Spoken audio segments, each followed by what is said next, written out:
teachers, learners, and parents. Sir Jeff po, at your service. Alam nyo ba na meron tayong website na tinatawag na DepEd Commons?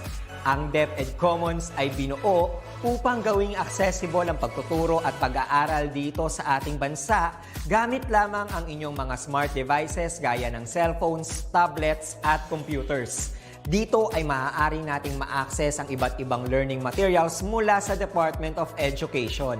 Meron itong mga interactive materials, electronic self-learning modules, at instructional video lessons mula sa DepEd TV na tiyak na makatutulong sa pag-aaral ng mga mag-aaral galing ka man sa public o private school. Walang problema dahil welcome ang lahat dito. Para ito sa mga guro, magulang at mga mag-aaral mula sa kinder hanggang grade 12, alternative learning system o ALS, at pati na rin ang special education. At huwag kang mag-alala dahil kahit walang load ay maaari mong ma-access ang mga learning materials. Tama!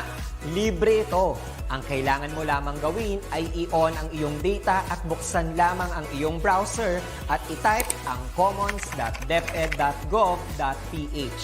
Alam na ba ng iyong mga kasamahang guro o mag-aral ang tungkol sa DepEd Commons? I-share mo na ang video na ito upang matuto rin sila kung paano gagamitin ang DepEd Commons sa mabilis at napakadaling paraan. Muli, ito po si Sir Jeff at kita-kits po tayo sa DepEd Commons. Paalam!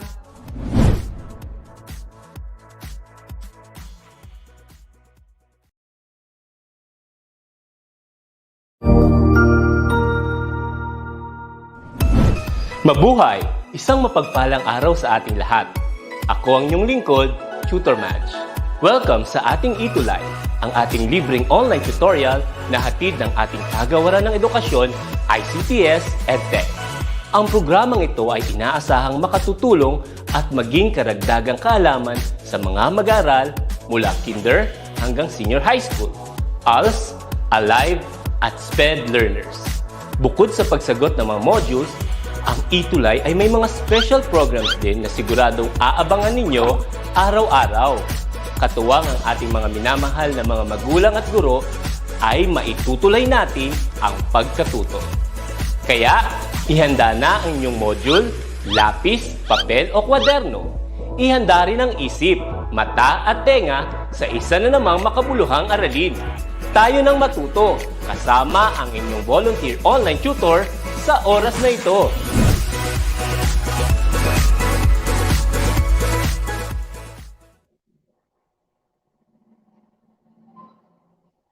Isang mapagpalang gabi sa ating lahat. Muli, ako nga po pala si Tutor Chadi, ang inyong science buddy mula sa Alternative Learning System, Learning Strand number 2 High School. Bago ko umpisahan ang ating discussion sa araw na ito, ay nais ko muna kayong batiin ng Happy Holiday dahil as the moment, we are celebrating and commemorating the Andres Bonifacio Day na kung saan ay isa sa mga magigiting nating mga bayani. Okay? So, habang tayo ay naka-holiday, ay syempre, hindi pa babayaan ni DepEd at lalo-lalo na ni DepEd ETUlay programs ang pagkatuto kahit tayo pa ay nasa holiday. Okay? Again, bago ko umpisahan ang ating talakayan ngayong araw na to, ay nais ko muna din pong batiin ang lahat po ng pamunuan mula po sa Department of Education, DepEd ETUlay, na pinangungunahan po ng aking ALS Head Program na si Sir Ariel de los Santos. Magandang gabi po sa inyo lahat. At muli, binabati ko po kayo ng isang mapagpalang gabi po para sa araw na ito. Ngunit bago natin totally i-open ang ating session and discussion for this day, nais ko munang batiin ang ating mga online ALS learners, student, and to all our viewers. And again, gusto kong sabihin sa inyo na sana ang lahat ng sessions natin dito sa DepEd ETUlay ay ating na-share, okay? Nating na-share, na-like, and at the same time na-subscribe dahil naniniwala ako na sa pag-share ninyo ay mas maraming bata pa ang matututo. Alright? So, isang mapagpalang gabi, Sir Renz Calyanta, good evening po. Ganon din po sa inyo, Sir John Ray Di Pierda, watching daw po from ALS learners in Las Piñas. Magandang gabi, Tutor Mel. Okay? Magandang gabi po. Alright. So, handa na ba kayo matuto para sa araw na ito? Alright. Ang ating pag-uusapan ay tungkol sa ecosystem. Ano nga bang ecosystem? Ano-ano nga ba ang mga bumubuo dito? Okay? Ngunit bago natin umpisahan ang ating talakayan tungkol sa ecosystem ay magkakaroon muna tayo ng konting pagsusulit o review tungkol sa ating napag-usapan nung nakaraang linggo. Okay? Let us check what you have learned last week. Choose the correct answer from the choices and write it down on your paper. Mga dear all student, learners, and viewers, handa na ba kayo? Magaling! Para sa unang katanungan, which of these animals can you find at home or in your community? Is it letter A, lion, B, tiger, C, leopard, or letter D, cat? Comment down your answers. Ano daw kaya ang hayop o animal na makikita natin sa bahay o di kaya sa community? Pwede ba kaya ang leon? Pwede ba kaya ang tiger? Ang leopard. Okay? How about the cat? Okay, para sa ating kasagutan, the answer for that is letter D, cat. Congrats, Sir Mark. Number 2, the following are all vertebrates except A, man, letter B, dog, letter C, fish, letter D, housefly. Comment down your answers.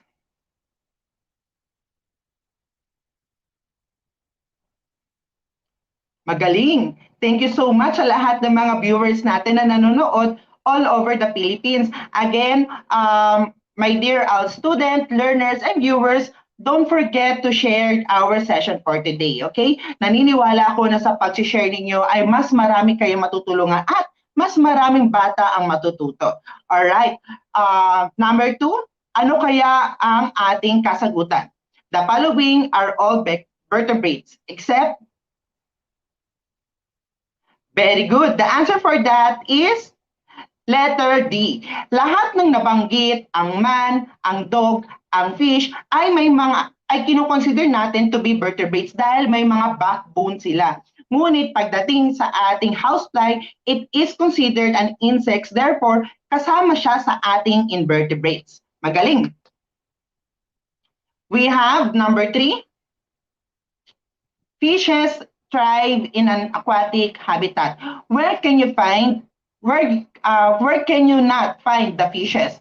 A, river, B, lake, letter C, desert, or letter D, ocean. Saan daw natin hindi makikita ang fishes? Sa river nga ba? Sa lake? Sa desert? O sa ocean? Comment down your answers. Habang naghihintay tayo ng sagot from our online viewers, nais ko munang batiin si Edward Ladit. He is watching from Sapphire Alibadabad National High School, San Mariano 2 District, SDO Isabela. Magandang gabi. Alright, for our answer number 3, we have letter C. Okay, lahat ng nabanggit ay uri ng mga likas na yamang tubig. Okay, pero ang letter D ay hindi. Ang letter C ay hindi. Okay?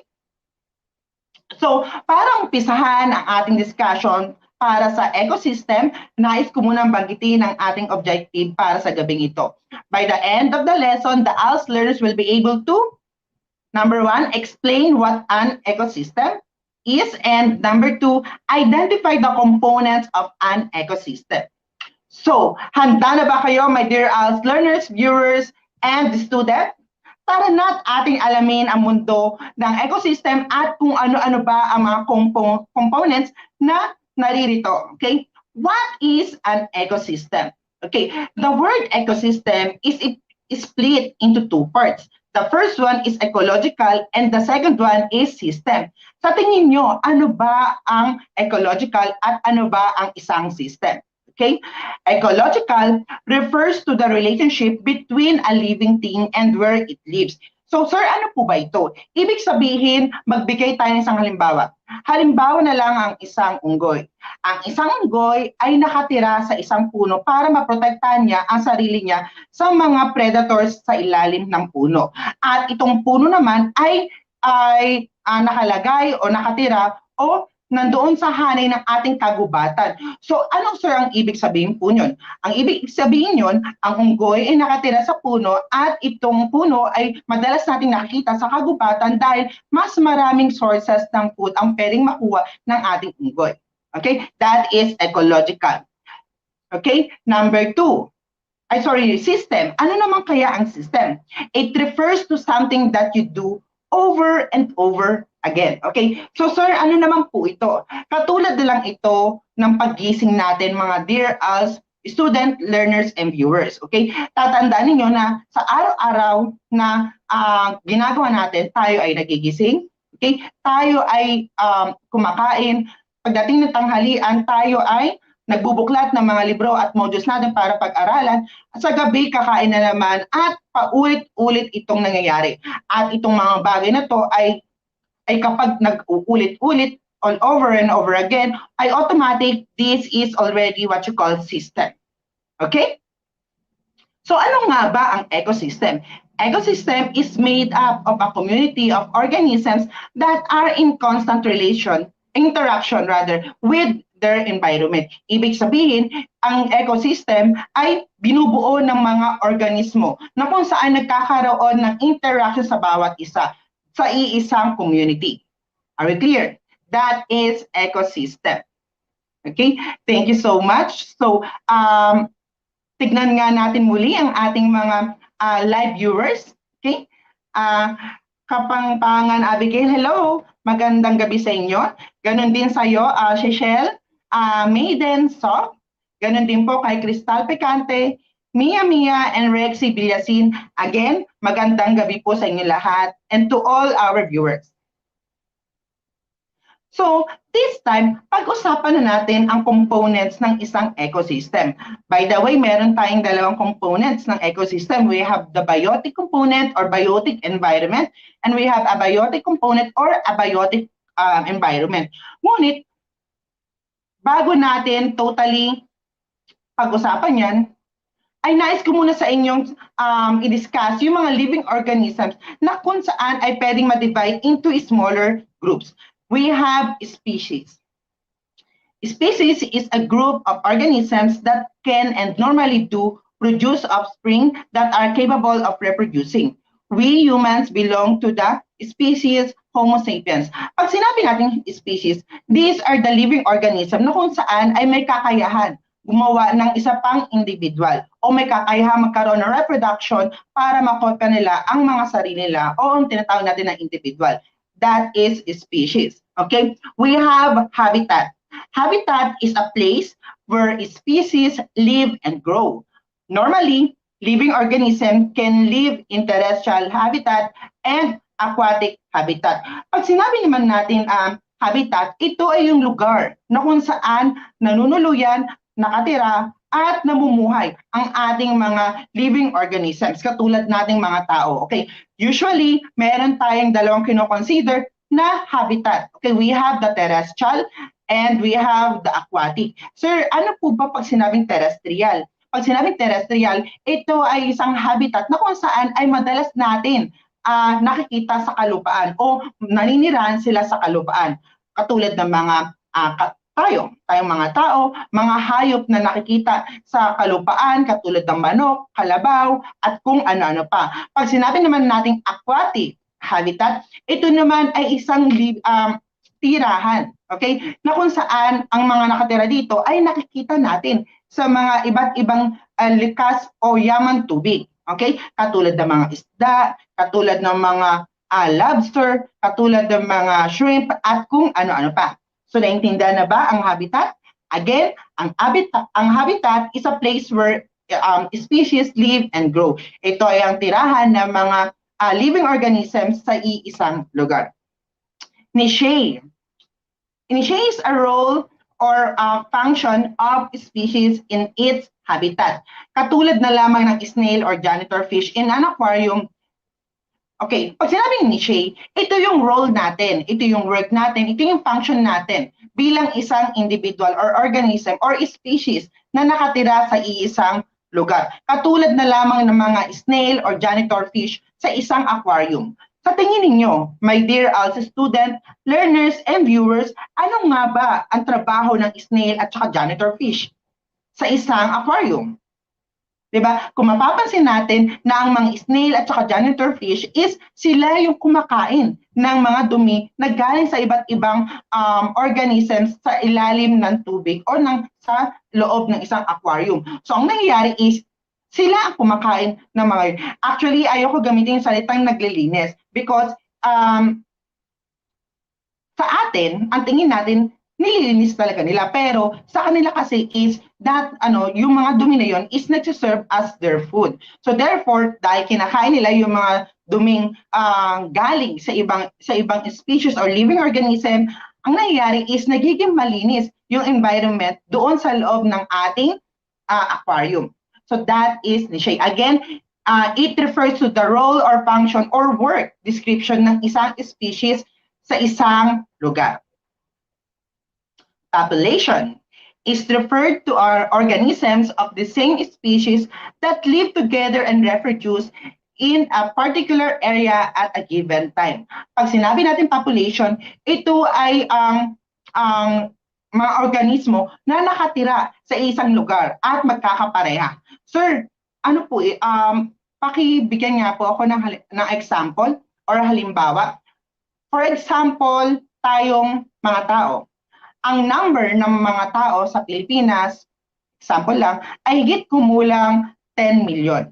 Okay? So, sa NCR lang muna yun, sa NCR lang muna yun. So, therefore, ang binibilang doon ay yung populasyon or bilang ng mga tao. So, ibig sabihin, sir, pwede po ba itong magkaroon ng population pagdating sa bilang ng mga ants, ng mga snail, ng mga cow? Yes. Ibig sabihin, kapag ang binibilang natin is yung mga bilang ng individual na magkakapareha, ang tawag doon ay populasyon. Pwedeng ito ay bilang ng mga cow sa loob ng isang lugar, bilang ng mga tao sa isang lugar, bilang ng mga langgam sa isang lugar, at mas marami pa.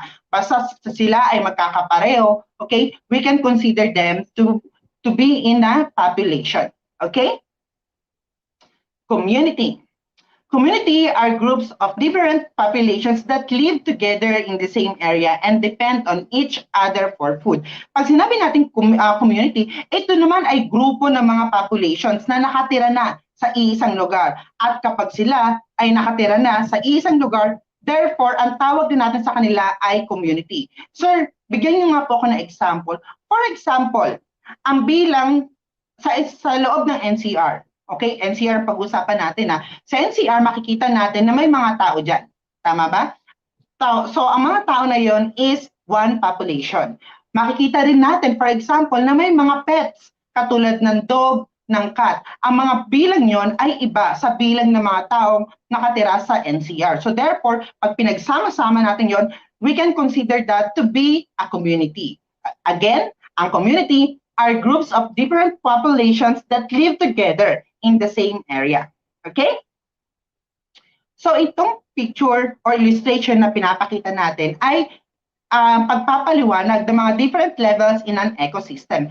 Mapapansin natin, my dear learners, viewers, and students, na may tatlo tayong example. We have the grass, we have the fish, and we have the snail. Now, magiging population siya kapag binilang natin siya ng magkauri. So therefore, ang gagawin natin is bibilangin natin kung ilan ang species or number ng grass. So may dalawa dyan. We have 5. Pagdating kay fishes, we have population ng snail na kung saan may 3. So therefore, magkakaiba ang bilang niya. Pag magkakaiba ang bilang sa bawat species na yan, ang tawag dyan ay population. Ngunit, pag sila ay nakatira na sa iisang lugar, okay, katulad itong aquarium na to, ay automatic, we can consider that to be a community. And therefore, magiging ecosystem siya dahil nagkakaroon na sila ng interaction to each other for food processes. And kapag nagkaroon na sila ng interaction between each other, automatically, this is already an ecosystem. Alright? Magaling. So this time, tignan naman natin yung biotic and abiotic interaction. So ano po ba yung biotic and abiotic interaction? Later, ipapaliwanag natin kung ano ang biotic and abiotic interaction. Ngunit sa picture na ito, nais ko muna sabihin sa inyo na isa rin itong form ng ecosystems, okay? Na kung saan nagkakaroon ng biotic and abiotic interaction. Pag sinabi natin abiotic, biotic, these are all living organisms. And kapag sinabi naman natin na abiotic, these are all non-living organisms, okay? So, dito, makikita natin na ang puno ay nagbibigay ng carbon dioxide para magamit ng mga tao, tayong mga tao at mga animals. At itong mga animals naman na ito ay magbibigay ng or magre-release ng tinatawag natin oxygen para naman magamit ng ating mga halaman. And another thing is ang soil na nagbibigay ng nutrients sa kanya, ang siya magbibigay ng maraming sustansya sa ating mga halaman. At kapag itong mga halaman naman na ito ay namatay o nawalan ng buhay, therefore, each sila ay magkakaroon, madedecay at madedecompose kung saan masasalo ng ating soil. So that is the biotic and abiotic interaction ng ating illustration na pinapakita. So again, nais ko muna kayong batiin. As the moment, my dear learners, viewers, and students, okay pa ba at na may natututunan ba? Very good. Nice ko munang batiin ang ating mga onliners sa ating live session ngayong araw nito. Magandang gabi sa iyo, Daday Besande from Surigao del Norte Division as mobile teacher. We have also Andrea Ellen, Mary Joy Javier, Monique Fernandez, Reduban Alin, magandang gabi sa inyong lahat, Irene Pareha, and Jeremiah Perez, magandang gabi sa inyong lahat. Again, nais ko munang sabihin muli at imbitahan kayo na i-share ang ating live session sa inyong mga group chat, lalo na sa mga group chat ng inyong mga kaklase. Nakapag-share na kayo at the same time, may natutunan din ang inyong mga classmates. Okay? So para sa pagpapatuloy ng ating talakayan, pag-usapan na natin kung ano ang biotic component. Biotic component is made up of all living things in the environment. Your friends, your family, your pets, and plants are all living components of our environment. Pag sinabi nating biotic component, ito ay tumutukoy sa lahat ng organismo na may buhay.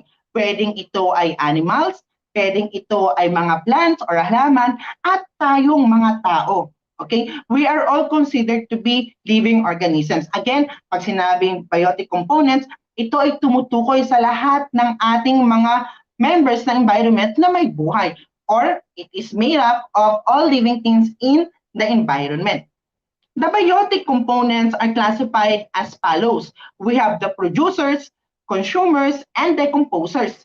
Ano-ano kaya ang mga ito? Pag sinabi natin producers, it is also called or known to be autotrophs. Okay?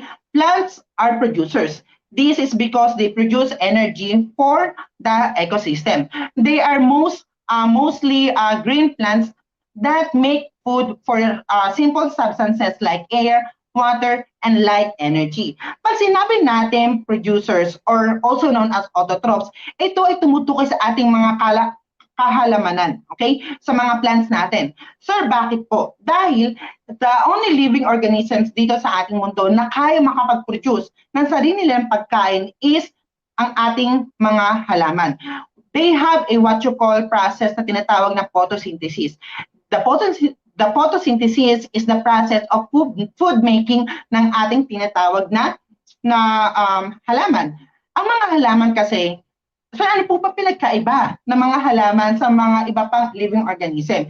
Ang halaman kasi ay meron tinatawag na na chlorophyll, na kung saan ay kino-convert niya yung solar radiation or solar power or the light coming from the sun into the chemical energy. At kapag itong chemical energy is nasamahan pa ng mga ibang requirements katulad ng carbon dioxide and the water, automatic makakapag-produce sila ng tinatawag na sugar at makakapag-release sila ng tinatawag natin ng oxygen na kung saan very essential sa mga tao at animals para tayo ay huminga. So again, the producers are also known as autotrophs na kung saan pag sinabing producers, ang tinutukoy natin ay mga halaman.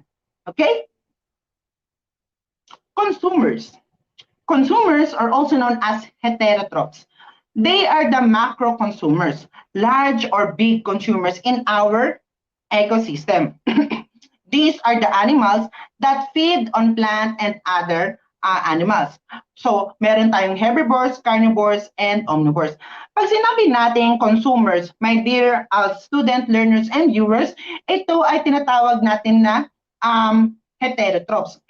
Bakit, sir, heterotrophs? Because sila ay kumakain na ng mga kapwa nila animals or ng mga halaman. Okay? So, hindi sila makagawa ng mga food dahil umaasa sila sa mga producers, and at the same time umaasa din sila sa mga kapwa nila. Okay, tinatawag din sila na macro consumers kasi sila yung may pinakamalaking nagkukonsumo ng pagkain pagdating sa ating ecosystems.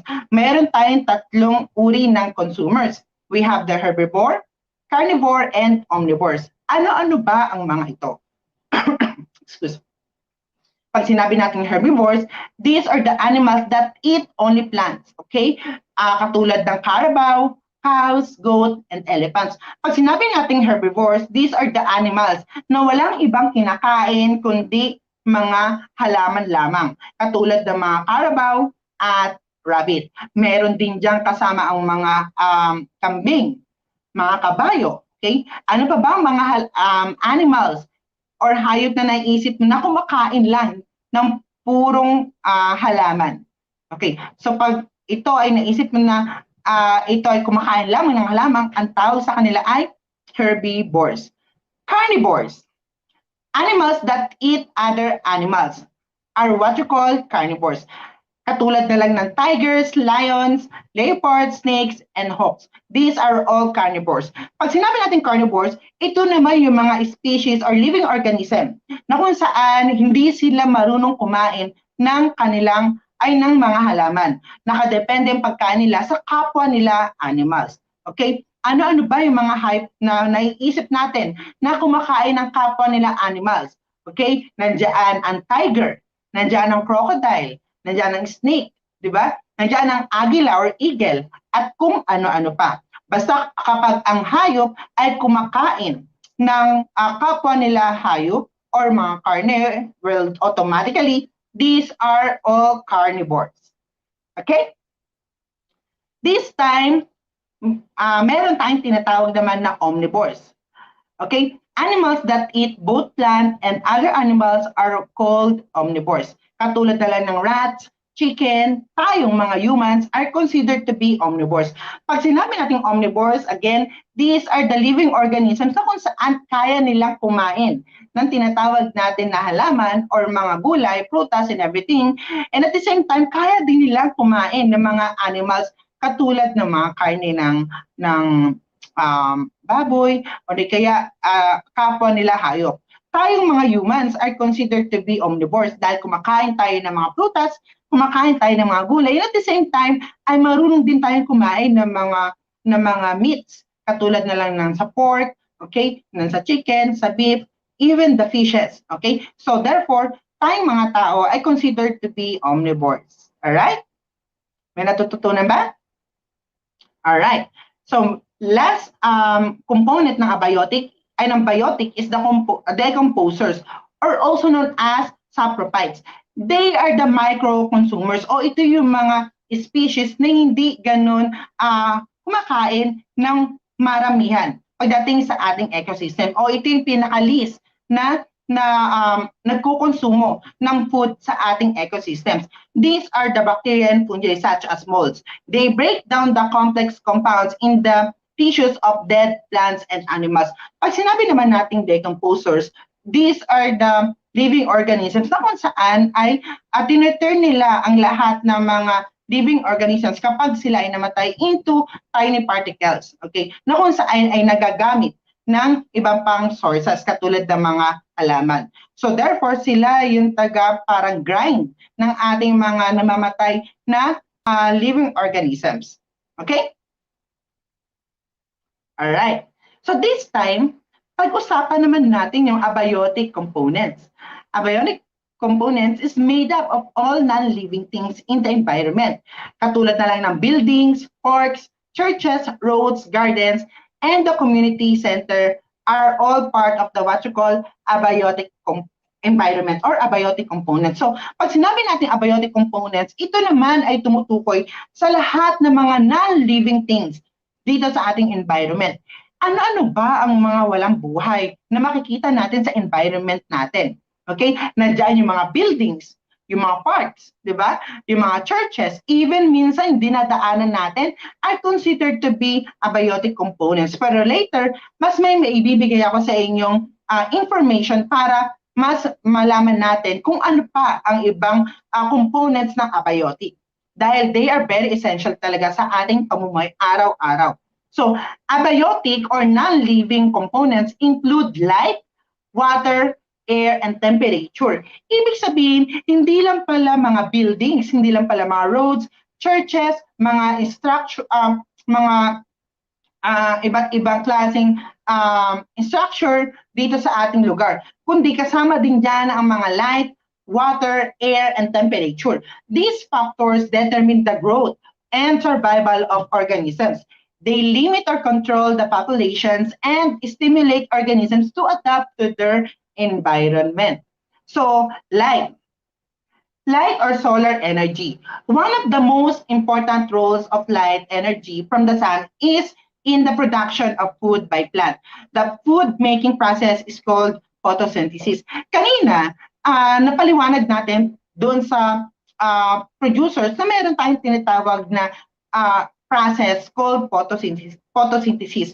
Ano nga ba ulit ang photosynthesis? It is the process of food making of the plant. So, paano nga ba nakakatulong ang light or solar dito sa pagpapagawa ng mga food ng ating mga producers? Very essential, guys. Very essential ang light or solar energy sa ating lahat. Unang-una, ang light na galing sa ating sun ay nagbibigay ng energy not only to the plants but to the whole community. Isa sila sa mga main source kung bakit tayo nagkakaroon ng mga kuryente, ng essential light dito sa ating earth. And one of the main purpose ng solar energy na yun is ginagawa at ina-adapt ng ating mga plants. And that is what's called the photosynthesis. Now, meron tayong tinatawag na chlorophyll. Muli nating alalahanin na sa mga plants kung saan nagko-convert ng solar radiation or solar energy coming from the sun into chemical energy. At itong chemical energy nito, kapag na-meet na yung iba pang requirements katulad ng carbon dioxide and water, and for sure, magkakaroon tinatawag natin na product, and that is the simple sugar. Okay? And at the same time, itong simple sugar ay may kasamang tinatawag natin na oxygen na very essential para sa lahat ng mga animals, including tayong mga tao. Okay? Water. Water is very important to all living things. Plants need it for making food. Animals need to drink water in order to survive, and we humans use water for various activity. Sir, bakit po kasama si water sa sa abiotic component? Kasi si water ay isa sa mga non-living things na very, very essential sa lahat ng living things dito sa mundo. Hindi lang tayo mga tao, kundi the other living things such as the animals and plants. Without water, isipin na lang natin gaano tayo mauuhaw, gaano tayo mamumuhay nang walang tubig. Mamumuhay ba tayo ng matagal?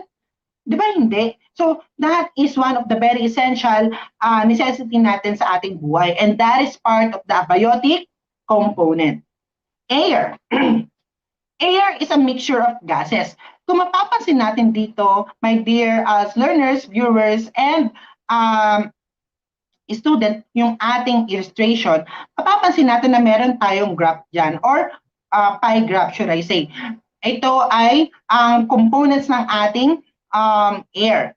78.1% dyan ay nitrogen. We have oxygen na kung saan 20.1%, and lastly is yung pinakamaliit na part is composed of different kind of gases. Ang nitrogen natin is isa siya sa mga pinakamalaking contributor o malaking numbers ng ating gases sa ating atmosphere, because it is an important component of many organic molecules such as proteins. Ang oxygen naman, so katulad ng sinabi ko kanina, very vital siya, very essential siya dahil kailangan siya sa mga life processes katulad ng pagkakaroon ng respiration ng tao. Okay, paghinga ng tao, at the same time, paggawa, paghinga din ng mga tinatawag natin na halaman. At the same time, is kasama ito sa very essential ng paggawa ng mga food ng mga halaman natin. So that is the air. Temperature. Temperature affects organisms. The activities of some organisms depend on changes in their environment's temperature. Each organism has a specific temperature requirement in order to survive. Sa mundo natin ay isa sa mga pinakamahalagang kailangan natin consider ay yung temperature. There are living organisms na hindi nabubuhay sa magkaibang temperature. For example, sa tingin nyo ba mabubuhay ang strawberry na galing Baguio pag dinala natin ito sa Bulacan? The answer is no, because usually lahat ng mga strawberries ay nabubuhay sa mga malalamig na temperatura o may malalamig na lugar katulad ng Baguio. At itong strawberry na to ay kapag dinala natin sa malumanay at medyo mainit na temperatura ay for sure hindi ito mabubuhay. Ang temperature din ay isang pagpapakita ng pamumuhay ng mga tao. Tuwing summer, sa panahon na tag-init, ano ang nauusong dessert natin? Nandiyan ang halo-halo, nandiyan ang ice cream, nandiyan ang mga sa malamig at saka mga palamig, at marami pang iba, di ba? That is pagdating ng summer. Pag taglamig naman kaya, katulad ng bandang Pasko, di ba? Nandiyan yung mga may init, yung mga goto, di ba? Gustong-gusto nila ng mga ganon dahil medyo mainit nga. So, temperature really affects the organism, not only to their daily activity, but as well to the pamumuhay talaga natin bilang isang living organisms na member ng ating ecosystem. Soil. Soil. Can trees grow without soil? Sa tingin niyo ba? Siyempre hindi. Most organisms except fishes need a substrate or yung surface on which to live.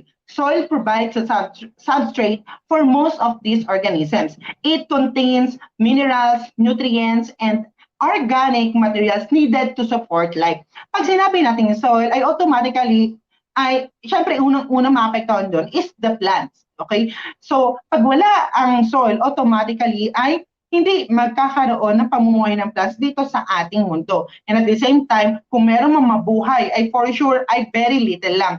At hindi yung kayang isustain ng mga needs na kailangan kainin nating mga tao at mga hayop or other part and members ng ating ecosystem. And also, soil is composed of many minerals, nutrients na very essential sa pagpapalago at pagpapabuhay ng mga halaman. So that is the soil. Okay?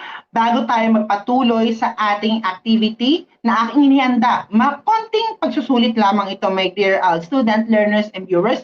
Nais ko muna kayong kamustahin muli dito sa ating live session.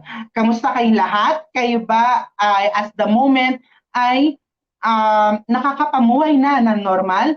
Okay? Isipin natin na kahit tayo nasa alert level 2, my dear learners, viewers, and students, na dapat ay nagkakaroon pa rin tayo ng safety preparedness and safety protections laban sa ating mga nararanasan katulad ng COVID pandemic. Hindi porket na medyo maluwag na ay hindi tayo nagkakaroon ng safety precautions. Lagi pa rin ugaliin na maghugas, magdala ng mga sanitizer and alcohols, and at the same time, face mask pa rin tayo. Okay? At syempre, huwag kakalimutan kumain na maraming gulay at prutas. Ganon din ang pag-inom ng maraming tubig at samahan mo pa ng maraming vitamins para talagang protektado tayo. Okay? Laban sa hindi lang sa COVID, kundi sa iba pang mga sakit. Okay? Very good. Thank you so much.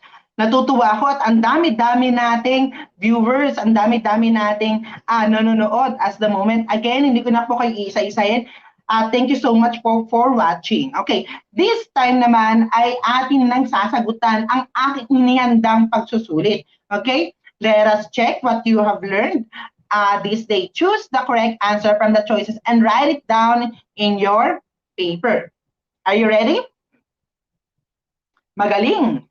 Number 1, blank is an organisms that depend on plants and other animals for food.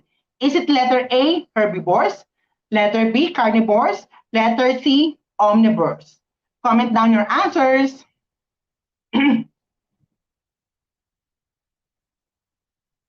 Alright, ito daw yung mga living organisms na nakadepende sa plants and other animals, yung pagkain nila. Sa tingin nyo, sila ba ay mga herbivores? Sila ba ay carnivores? Or sila ba ay omnivores?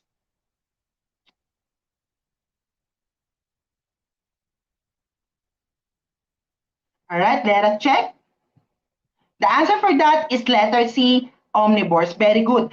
Lagi nating alalahanin na kapag ang animals or living organism ay kumakain ng mga herbivores, ng mga plants, and at the same time ay kumakain din ng mga meats or carne or kapwa nila animals, the answer for that is omnivores. Okay, ang tawag po sa kanila ay mga omnivores, ha? Okay, number 2. Blank is a component of an ecosystem that includes living things. Okay, is it letter A, biotic, letter B, abiotic, or letter C, organisms? Organism. Comment down your answer. Alright. Ito daw ay component ng isa ng ating ecosystems na kung saan ay puro living organism or living things lang. Is it letter A, biotic, B, abiotic, or letter C, organism?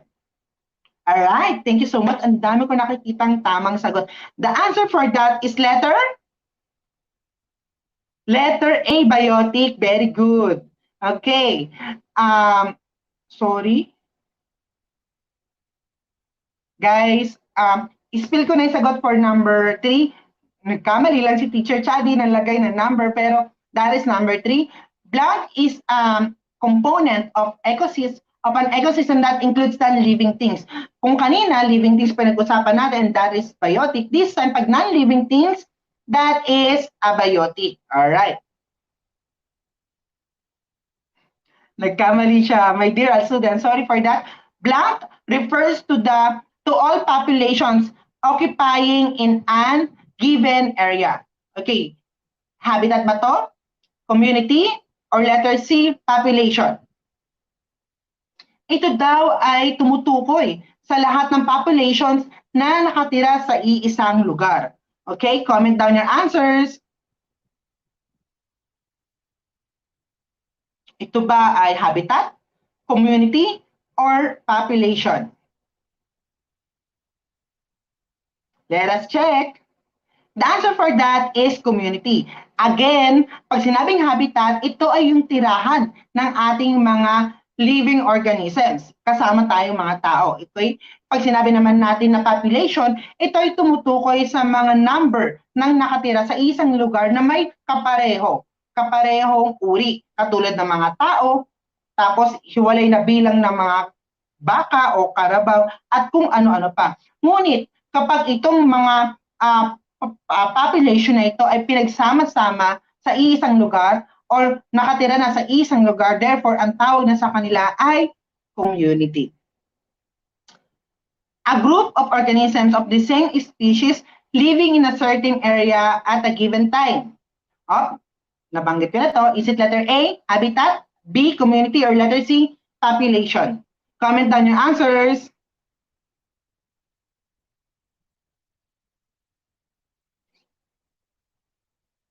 Alright, very good. Dami ko nakikitang answer for this. The answer for that is population. Alright. So, bago ko po tapusin ang ating talakayan ngayong araw na ito, ay nais ko muna mag-iwan ng konti lamang karunungan sa inyo or maikling kasabihan or maikling basta maikling salita lamang. Okay. Nais ko sabihin sa iyo na sana sa mga araw-araw na ginagawa natin ay magkaroon tayo ng pagpapahalaga sa ating kapaligiran. Hindi lamang sa pangangatawan natin, kundi sa mismong lugar na kinalalagyan natin. Maaari tayo magtanim ng mga halaman para mas umusbong pa ang mga halaman sa ating lugar. Maaari tayong makatulong sa paglilinis ng ating lugar dahil as the moment ay marami na tayong nararanasyang polusyon at sa mga simpleng gawain na yon ay marami tayong mayambag. Simple lamang, ngunit ang dulot nito ay napakalaki. Hindi rin natin kailangan na pagyabang sa iba na tayo ay may ginagawang ganon. Dahil sa simpleng pamamaraan na yon ay natutulungan na natin ang ating inang kalikasan. Alright? Muli, ako po si Tutor Chadi, ang iyong science buddy mula sa Alternative Learning System na nag-iiwan ng isang katagang kaibiganin natin si Rita. Dahil kay Rita, reading is the answer. Salamat! Stay safe at mag-iingat tayong lahat. Okay?